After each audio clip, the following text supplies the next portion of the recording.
All right, welcome to The Explainer. Today, we are diving into the really provocative ideas of a writer named Xueqin, and his whole argument is that the biggest war of our time, well, it isn't being fought over land or cash. It's being fought for something way more personal, something way more valuable, your mind. So let's start with his core idea, which is kind of a game changer. He says that, money, it's not the real currency anymore. Nope. In the 21st century, the most valuable thing on the planet is your focused attention, your consciousness.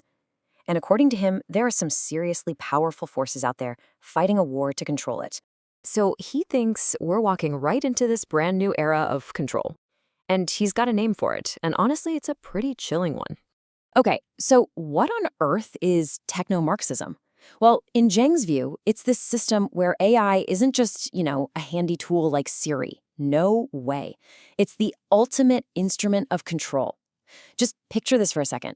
An AI creating a custom-made reality, a little digital bubble just for you, that subtly steers what you think and how you feel. And the endgame? A population that's so blissfully distracted and numb that they're just easy to govern. And he thinks the way they'll do this is through AI assistants. But these won't just be giving you the weather forecast. They're going to become your most trusted friend, your confidant. They'll literally interpret reality for you, telling you what to pay attention to, and basically guiding your life. I mean, it is a pretty startling vision of the future, right? So you have to wonder, how did he even get to this pretty radical conclusion? Well, his story doesn't start with these huge global theories. It actually starts with a really personal struggle. As a poor immigrant, just trying to find his way. So Jiang talks about having this really tough, even traumatic childhood.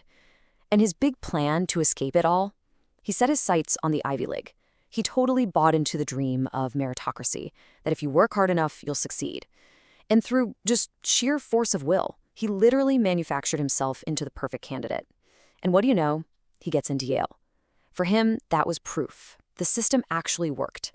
So he goes out into the world, armed with this super prestigious education, and he is convinced that smarts and hard work are the keys to the kingdom.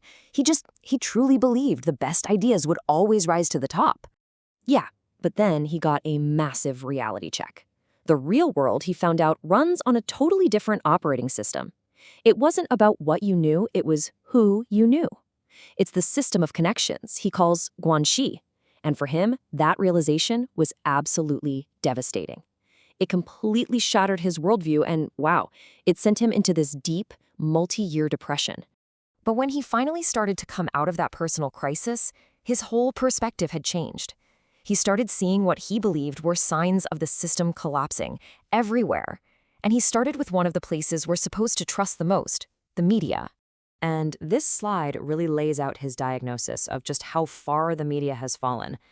He's basically arguing that journalism went from being this noble, truth-seeking thing, something that was critical of power, to basically just a tool for one side or the other. And for him, that post-2016 era, that was the tipping point. The moment it lost all credibility and just became an echo chamber for whatever the state wanted to say. And he doesn't stop with the media. He extends that same critique to the whole international system that came about after the Cold War. He sees it as a system totally corrupted by its own arrogance, which led to all these pointless, devastating wars, and of course the 2008 financial crisis. And in his eyes, that crisis just ripped the mask off, right? It showed the system was rigged to bail out the elites while regular people got punished. And that, he argues, is what really cemented the power of an American oligarchy. So, all of this naturally led him to a really big question. If all the old systems are this broken and corrupt, who's really pulling the strings? And what is their endgame? And here's where his theory takes a really interesting turn. He speculates that what we're all watching unfold isn't a fight between countries, like the US versus China or whatever. Nope. He thinks it's something else entirely, a civil war inside the global elite. And this slide breaks down the two sides he sees in that war. On one side, you've got the old guard, right? The Wall Street financial types. Their power is all tied up in the good old US dollar. But on the other side, you've got the challengers, the Silicon Valley tech elite. And he believes they want to build a whole new system of power, one that's based not on money, but on AI and controlling data. Okay, so now we're getting into what is probably his most out there theory. He actually suggests that there are secret societies, the Freemasons and groups like that, operating above the whole nation-state level. And according to his theory, their goal isn't to directly control every little thing that happens. Instead, they just try to accelerate the chaos when an empire is already naturally declining. And why would they do that?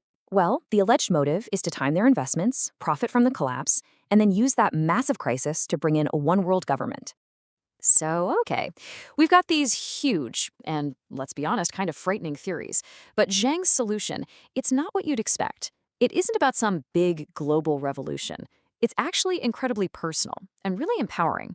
It all boils down to the individual, to you.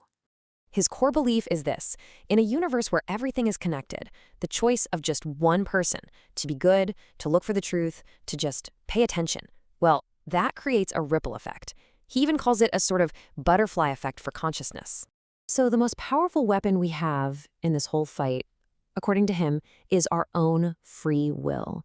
It's the choice to stop being just a passive consumer of the reality they feed you and to become an active participant in creating your own.